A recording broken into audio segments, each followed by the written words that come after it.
আরজিকর কাণ্ডের প্রতিবাদে সরকারি পুরস্কার প্রত্যাখ্যান। দীনবন্ধু মিত্র পুরস্কার ফেরাতে চান নাট্যকার চন্দন সেন।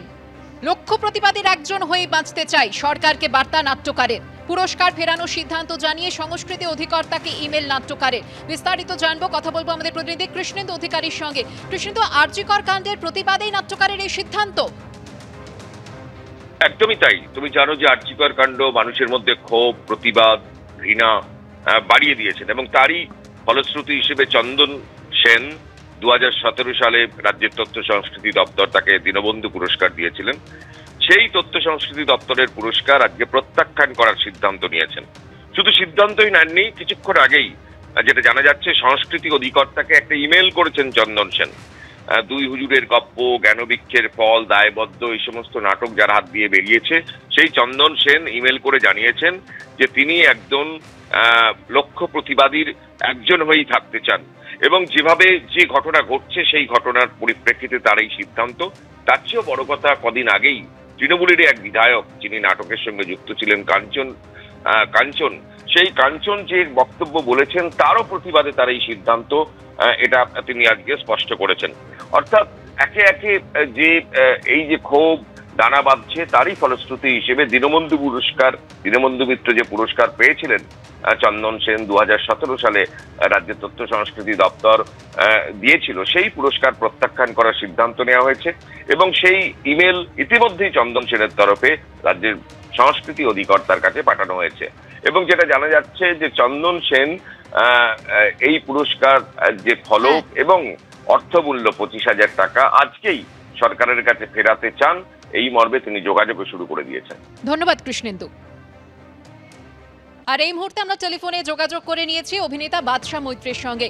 বাদশাদা, নিশ্চয়ই আপনি শুনেছেন নাট্যকার চন্দন সেন তিনি সংস্কৃতি অধিকর্তাকে একটি ইমেল মারফত নিজের সিদ্ধান্তের কথা জানিয়েছেন যে দীনবন্ধু মিত্র পুরস্কার 2017 সালে তাকে রাজ্য সরকার দিয়েছিল, তা তিনি আরজিকর কাণ্ডের প্রতিবাদে ফেরত দিতে চান এবং পদক, পুরস্কার মূল্য সবই তিনি ফেরত দিতে চান। কি বলবেন? অত্যন্ত সঠিক সিদ্ধান্ত এবং আমি এই সিদ্ধান্তের জন্য চন্দনদার প্রতি সম্মান বেড়ে গেল। আমার নিজের যেটা মনে হয় যে ভারতবর্ষের দৃষ্টান্ত আছে, আমাদের রাজ্যে আছে, রবীন্দ্রনাথ এই দৃষ্টান্ত তৈরি করে গিয়েছেন যে সমাজে কিছু কিছু মুহূর্ত আসে, কিছু সময় আসে যেখানে এই পুরস্কারটা রিফিউজ করাটার অনেকগুলো এর বহুমাত্রিক একটা এর দিক আছে। মানে সব থেকে বড় দিক হচ্ছে যে আমি যে অন্যায় চলছে, যে অবিচার চলছে তার বিরুদ্ধে দৃঢ়ভাবে প্রতিবাদ জানাচ্ছি। আমার পুরস্কারটা রিফিউজ করে যে পুরস্কার আমাকে সরকার দিয়েছিলেন। এবং কাঞ্চনের কথাটা এটা ঠিক যে কাঞ্চনের কথার প্রসঙ্গে গুরুত্ব দিয়ে সবাইকে খুব ভাবতে হবে, এমনটা ভাবার কারণ নেই। কিন্তু এটাও ঠিক, কাঞ্চন যে কথাটা বলেছেন সেটা কাঞ্চনের ব্যক্তিগত অভিমত বলে আমার মনে হচ্ছে না, একটাই কারণে। কারণ কাঞ্চন যে দলে আছেন সেই দলের পক্ষ থেকে তার সর্বোচ্চ স্তর থেকে যদি এটার বিরোধিতা করা হতো, যদি কাঞ্চনের বিরুদ্ধে দৃষ্টান্তমূলক শাস্তি নেওয়া হতো, তবেই এটা কাঞ্চনের ব্যক্তিগত মতামত বলে গ্রহণ করতাম আমি। কিন্তু কাঞ্চন এই জঘন্যতম কথাটা বলার পরেও যেহেতু তার বিরুদ্ধে তার নিজের দল কোনো দৃষ্টান্তমূলক কোনো শাস্তি দেয়নি, কোনো পদক্ষেপ করেনি, তাই ধরে নেওয়া যায় যে পুরস্কার যাদের দেওয়া হয়েছে তাদের প্রতি এই অসম্মানটা শুধু একা কাঞ্চনের নয়, আরো অনেকেরই আছেন।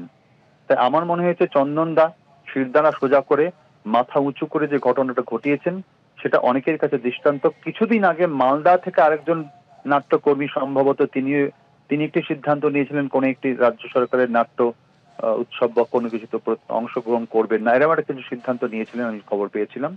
এবং চন্দনদার এই সিদ্ধান্ত আমার মনে হয় পশ্চিমবঙ্গের শিল্পীকুলকে উৎসাহিত করবে সঠিক সময়ে মাথা উঁচু করে সঠিক সিদ্ধান্ত নিতে। অনেক ধন্যবাদ বাদশাদা।